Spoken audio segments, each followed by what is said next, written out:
Good evening. My name is Lorraine Canales, and I am the coordinator of Let It Be Heard. Let It Be Heard is a group of students who were recruited by East Valley Pomona Health Clinic.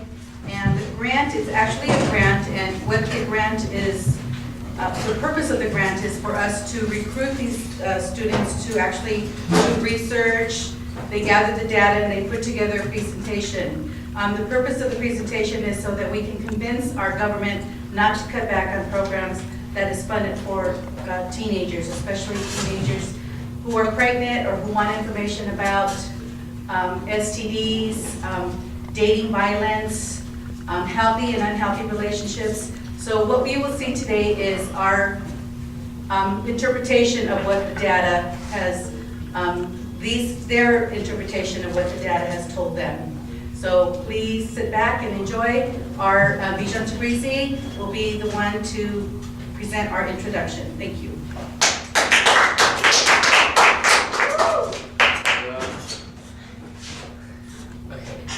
Good evening, ladies and gentlemen. My name is Bijan Tabrizi, a member from Let It Be Heard. We are here today to present our data findings related to the social impact of teen pregnancy and the need to provide continual sex education to our youth.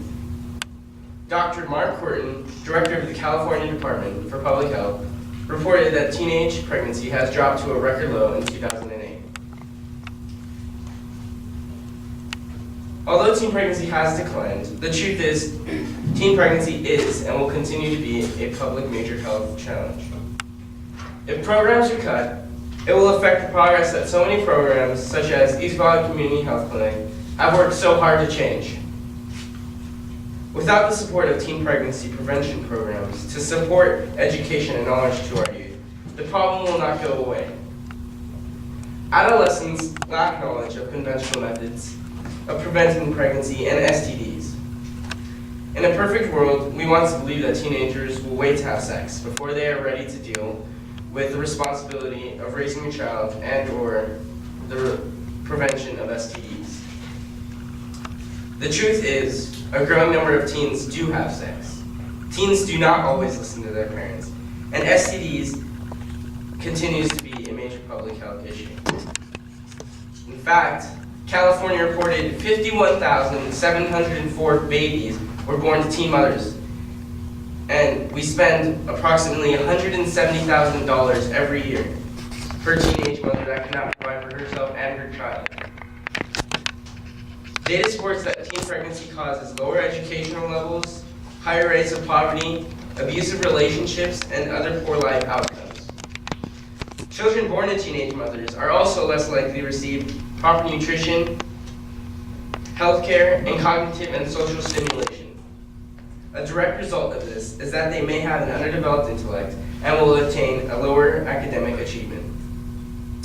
3 million teenagers acquire an STD every year. 1 in 4 sexually active teens also become infected with an STD. The University of Washington reports that students who receive sex education are half as likely to become teen parents. One study reported that the youth who learn about the abstinence programs are less likely to engage in premarital sex. We need to educate teens and provide them with the tools necessary to prevent teen pregnancy, as well as the prevention of sexually transmitted diseases. It is important that these programs provide not only education about sex, but awareness. Awareness of dating violence, abuse, healthy and unhealthy relationships, date rape, alcohol and drug use, prevention of teen pregnancy, sexually transmitted diseases, and most importantly, abstinence. Teen pregnancy costs the government $7 billion annually, $8 billion a year to treat STDs, and 50% of the AFDC's budget goes to adolescent pregnancies. Why would the government think it is not an issue? By cutting these programs, the problem will resolve itself. It is essential to today's youth to keep programs like East Valley Community Clinic funded, especially in low-income areas like Pomona.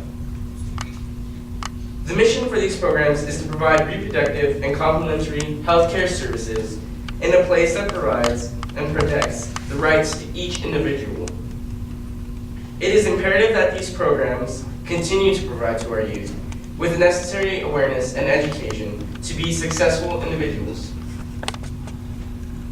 Let It Be Heard has organized a play to raise awareness of what a typical teenager will encounter if they are not educated about sex. Please sit back and join our mission to keep these programs alive. Thank you.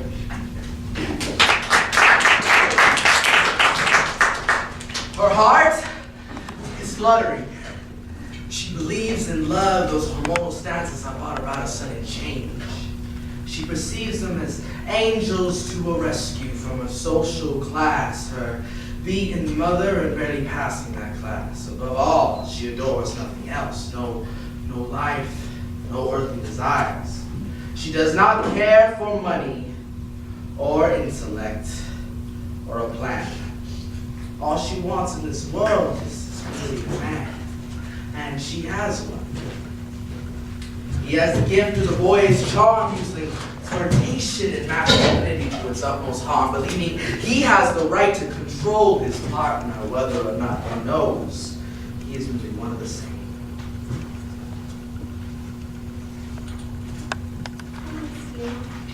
I miss you too. 1 in 3 teenagers experience violence in a dating relationship. She does not believe because even she is a statistic just as he.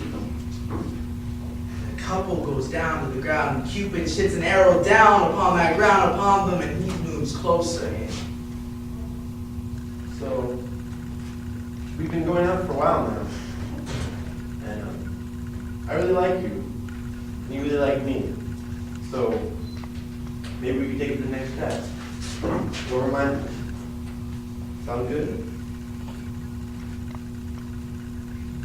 No, I don't think it's time. What do you mean, no? Don't you love me? I do. I know.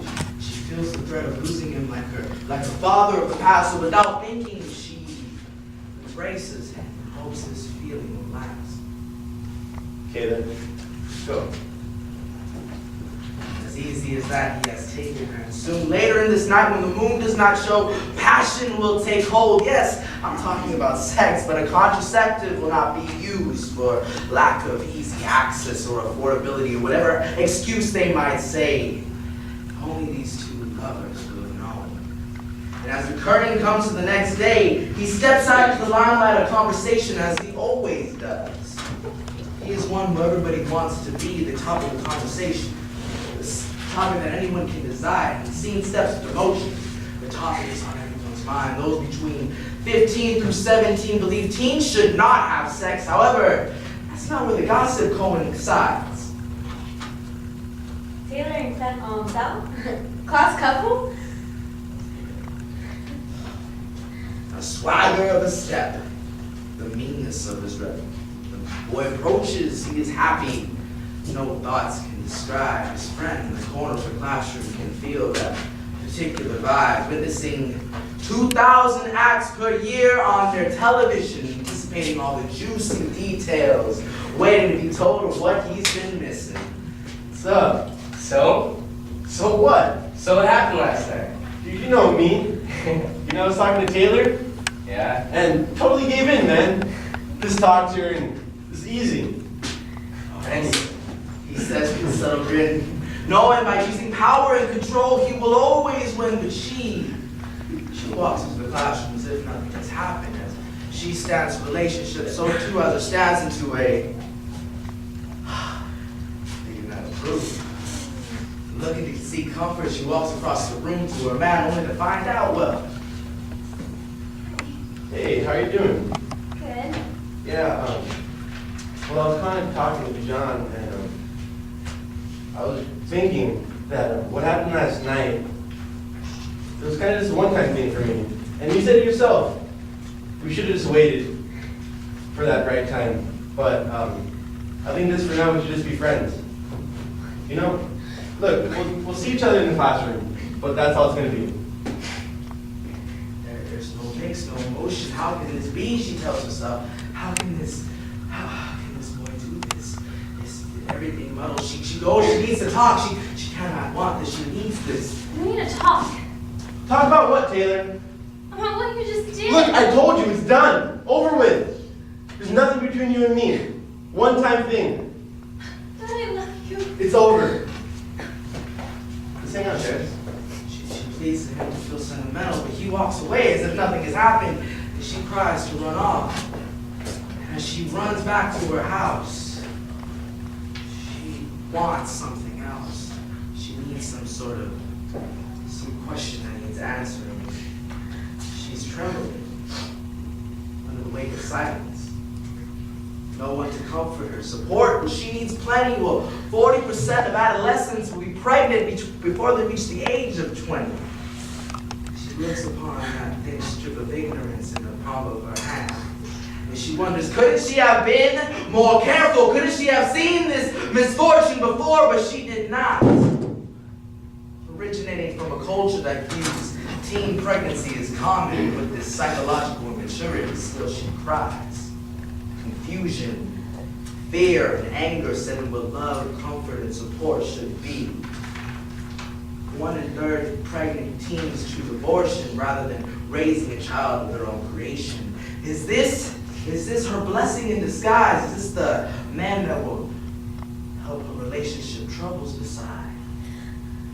She cannot predict this, but she's pondering, she's wondering, she's hoping. She hopes that he'll be surprised and he'll like this. She cannot predict this, however, 57% of births, teen pregnancies, they end in birth, and well, her mother will come back. Will she like this childbirth? And her mother comes from a hardy day of working, not noticing her daughter sobbing. Feeling the weight lifting off her shoulders, she goes to unpack whatever it is. A single mother. One of 46% receiving public assistance, and taxpayers pay $170,000 in order to get her basic needs. Yet she still has 2 jobs to support her and her miracle child. What's wrong? What's wrong?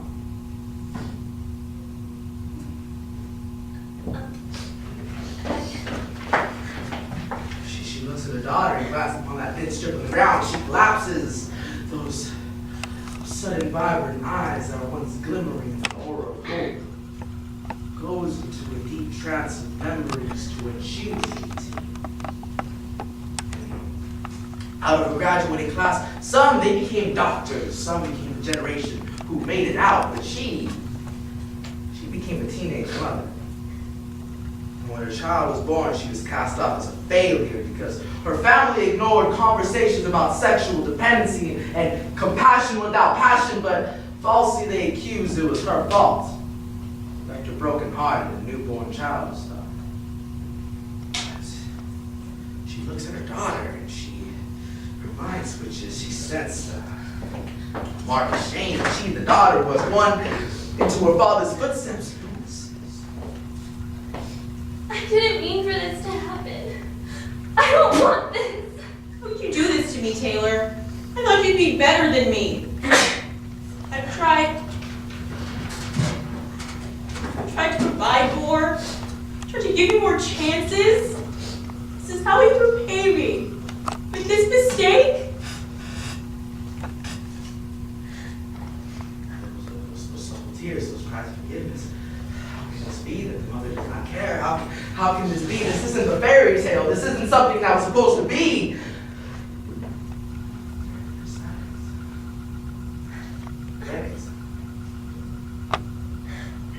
I always meant you were my miracle child, Taylor. I loved everything about you. Now, I realize you were always the mistake. She does not know what to do. This wasn't supposed to happen, she says. This wasn't supposed to be. She needs to see him. She needs to tell him something. She needs this to happen. They both sneak out into the night. Approach. Seeing each other, they embrace. She holds his body for security. He holds her body for something else. The tension rises among them. She stands back for a resolution. What's wrong? Look, I know that was pretty messed up what I did in school. But what do you think those girls would have said if they knew I was going down with you? I mean, come on. And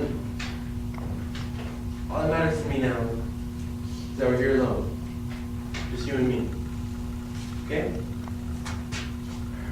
Her heart is fluttering. The words are stuttering, and she tells.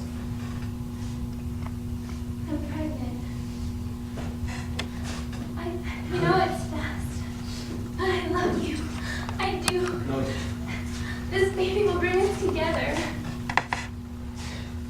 These words feel like residue and venom to him. This vindictive woman tells herself, this girl, this is how she loves me. This is how she repays me with this.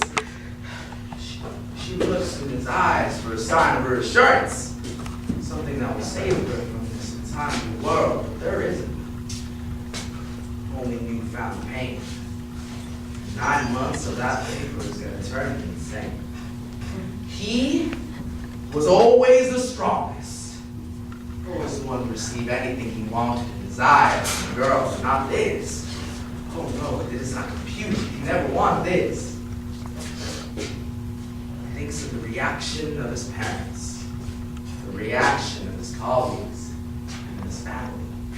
They would all be ashamed of him for not finishing grad, quitting life to raise anew, leaving behind this material world he cannot choose, and his heart is fluttering, and no words are stuttering. He does not know what to do, so in all of his weight and magnitude, he...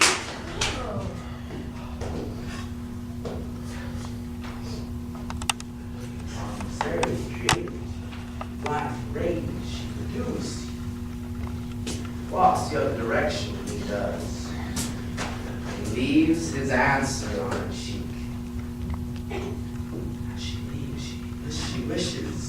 she wishes that the love that was once so pure in her heart was still a reality, wishing that none of this was real.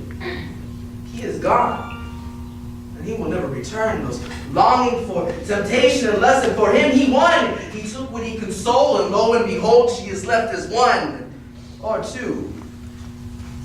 She does not understand this was what's supposed to happen. She has burned a bridge toward the life she has once had. Two choices now, because two out of 3 teen mothers will never finish grad. Either abort, give the burden of innocence to someone else, or live life as a teenage mother destined to take care of another.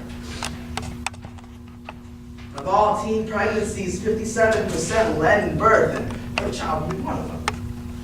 She does not believe in abortion. She believes in miracles just like her mother did. She wishes that this is not the end of her story, that someone else, some man, someone else will pick her up from decadence and worry. She wishes her heart did not ache as much as it did now. And she wishes that her face will not reveal her struggle to be independent and survive like those grief-stricken mothers we see every day. The cycle continues from a mother to her to a question of the state. About 4 in 10 girls receive this gentle touch, becoming pregnant before they reach the age of 21. But this happens every day, and on every day, month, year, and holiday. It should be normal for us. If only she had a plan, a mentor before this happened, before this late night dealing ensued. Wasn't there a place she could go, a Planned Parenthood or a East Valley clinic near an available grocery store? Oh wait, my mistake. We shut off those programs. We felt they weren't necessary. But the inhabitants there will only pray. They do not ask, but this cycle continues to this very day.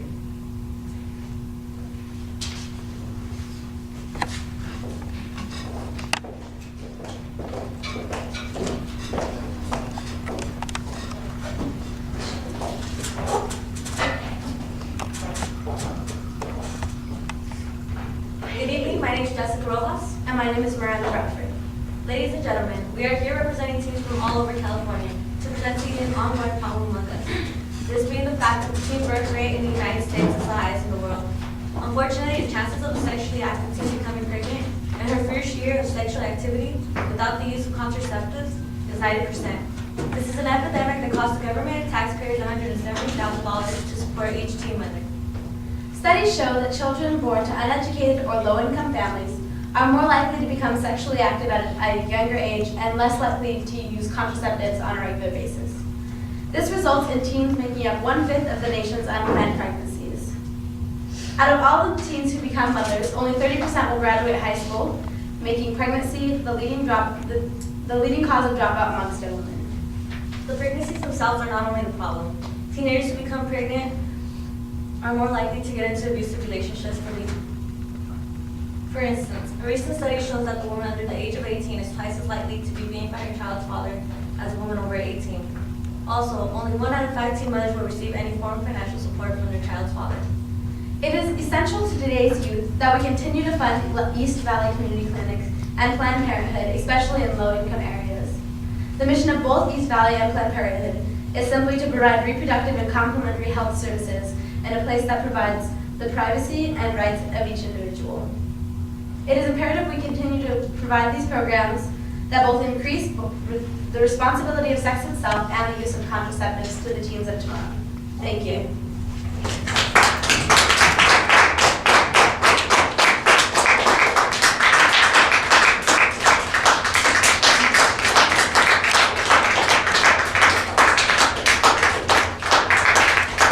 Thank you. So this, Julie Marengo, 10th grade. Miranda Bradford, also 10th grade. Jessica Rojas, 9th grade. Dijon Tabriski, 11th grade. Salvador Monzo, 12th grade. Sage Salter, 12th grade. Taylor Lopez, 12th grade. So this concludes our performance. If you have any questions, criticism, feedback, what you didn't like, liked about it, what you don't want to be there anymore, please let us know.